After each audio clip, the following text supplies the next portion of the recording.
Bonjour mes chers élèves, dans notre vidéo aujourd'hui, on va aborder le premier chapitre de l'unité du système nerveux qui est la sensibilité consciente. Donc on va comprendre un petit peu comment notre cerveau fonctionne, comment notre sensibilité envers l'environnement se produit, d'où viennent nos réactions à la lumière, aux odeurs, au bruit, à la saveur et au contact aux autres objets.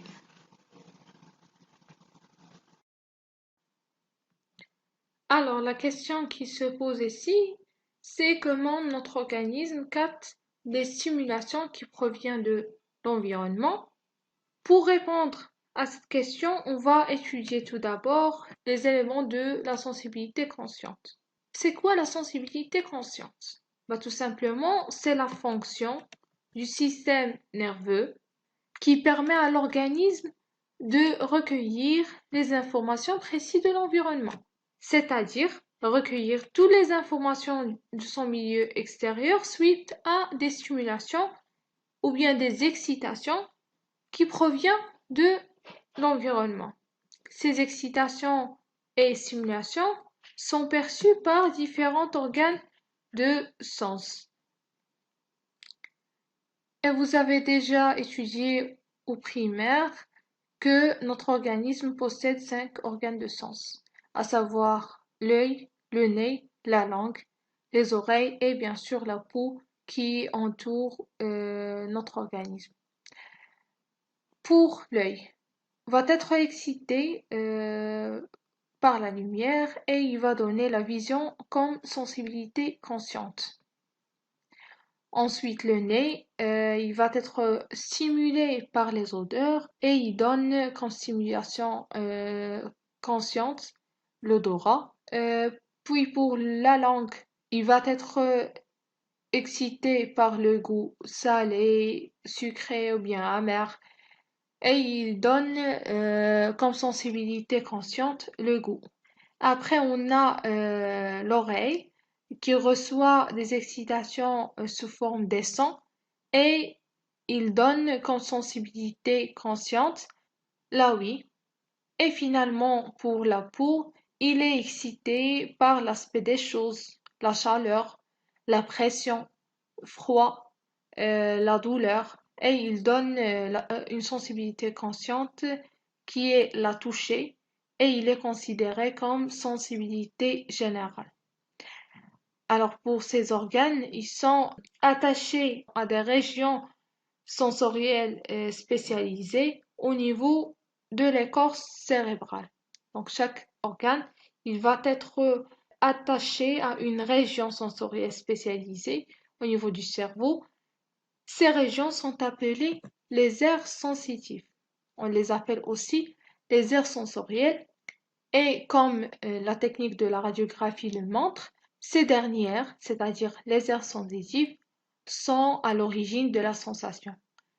L'aire sensitive reçoit l'information, il la traite, puis elle la traduit en sensation. Bien sûr, l'information ici doit être une information sensorielle. Les aires sensitives sont localisées au niveau de notre cerveau dans des lobes. Pour l'aire motrice et prémotrice, ces deux sont localisés au niveau du lobe frontal, donc la partie frontale du cerveau. Puis l'aire visuelle dans le lobe occipital.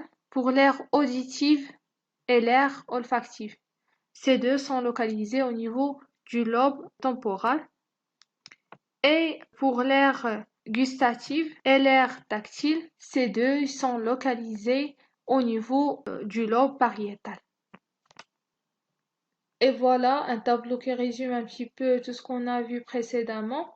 Les aires, la localisation de chaque aire au niveau du cerveau et la fonction, bien sûr, de chaque aire. Passons maintenant aux sensibilités visuelles. On a dit précédemment que l'organe responsable de ces sensibilités, c'est l'œil. Et donc, l'œil il va jouer le rôle de récepteurs sensitifs. Comme le schéma le montre, l'œil il est constitué des différents milieux transparents, à savoir la cornée, l'humeur aqueuse, cristallin et ensuite l'humeur vitrée. Donc, la lumière il va être reçue par la pupille, puis il va traverser les différents milieux transparents, un après l'autre. Ces milieux transparents ils vont jouer le rôle d'une lentille convergente. Pourquoi lentille convergente? Parce que tous les rayons ils vont aboutir au même point, c'est-à-dire les rayons lumineux ils vont converger pour former une image au niveau de la rétine. Et la rétine, c'est une membrane fine capable d'absorber les rayons lumineux en donnant naissance à un influx nerveux sensitif. L'image qui va être formée, il va être une image inversée et petite. Bien sûr, on a déjà dit au niveau de la rétine. Comme résumé, on a dit la lumière va pénétrer l'œil en passant par la pupille et en traversant les différents milieux transparents. Par la suite, au niveau de la rétine, on va avoir formation d'une image inversée et petite de l'objet observé. On va avoir aussi formation de l'influx nerveux. Cet influx nerveux il va être conduit par le nerf optique pour atteindre par la suite l'aire visuelle. Et c'est au niveau de l'aire visuelle où il va y avoir formation de l'image normale, l'image de l'objet, l'image réelle de l'objet observé. Donc, c'est quoi le nerf optique? Bon, le nerf optique, c'est un nerf sensitif. C'est le nerf qui joue le rôle du conducteur sensitif. C'est-à-dire c'est le nerf optique qui conduit l'influx nerveux de l'œil vers l'aire visuelle. C'est de même pour les autres organes de sens. On a pour chaque organe un nerf spécifique qui conduit l'influx nerveux de l'organe vers l'aire correspondant. Et comme la figure le montre, le nerf il est constitué de plusieurs fibres nerveuses, c'est-à-dire l'ensemble de plusieurs fibres nerveuses donne ce qu'on appelle le nerf.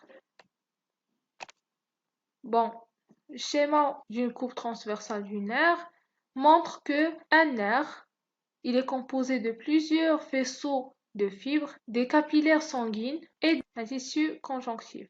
Chaque faisceau de fibres est constitué de plusieurs fibres nerveuses.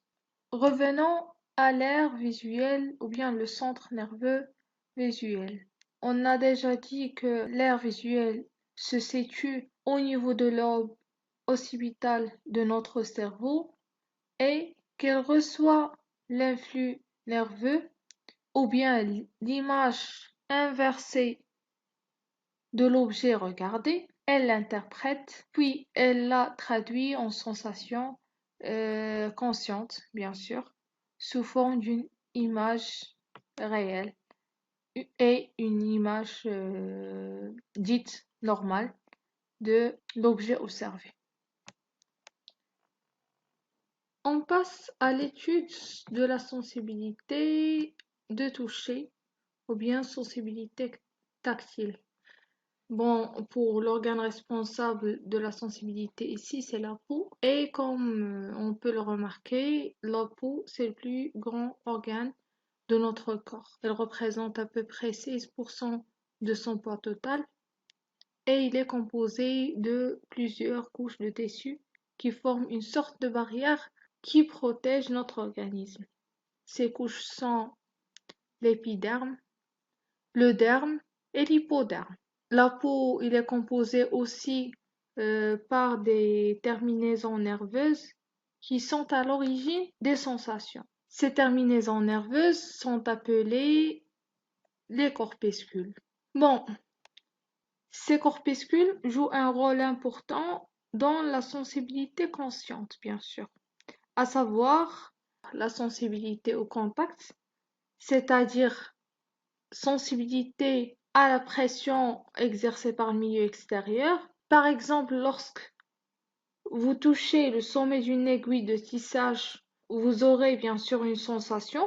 Si la piqûre a été légère, c'est les corpuscules de Meissner qui sont à l'origine de la sensibilité. Et ici, la sensibilité est dite superficielle. Si la piqûre a été lourde, c'est les corpuscules de Pacini qui sont responsables de la sensibilité. Et ici, la sensibilité est dite sensibilité profonde. De même, pour la sensibilité thermique, soit à basse température, si vous mettez la main dans un seau où il y a de l'eau froide, les corpuscules de Cross vont réagir et donc donnant naissance à une sensibilité au froid.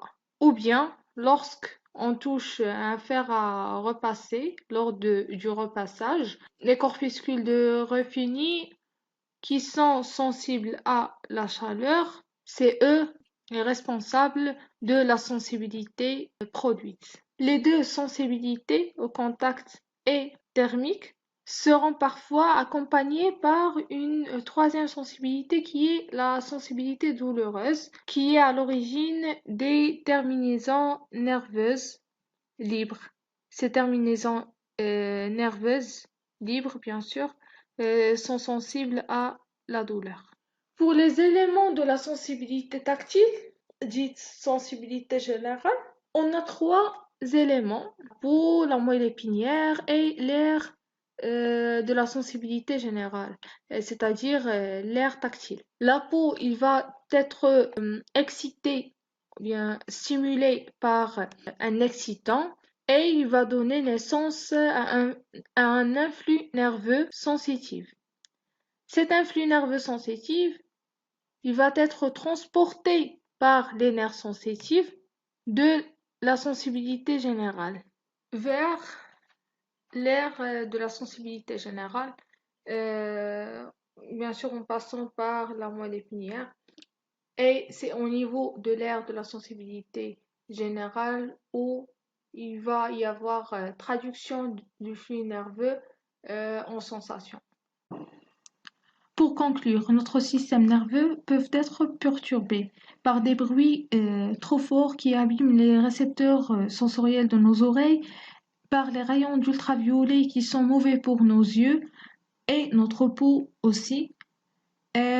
Donc, ces dysfonctionnements sont parfois irréversibles. Il faut prendre soin de notre système nerveux dès l'enfance, éviter la fatigue et éviter la consommation de drogue et de l'alcool. Trop d'alcool égale trop de fatigue et donc perturbation du système nerveux. À bientôt.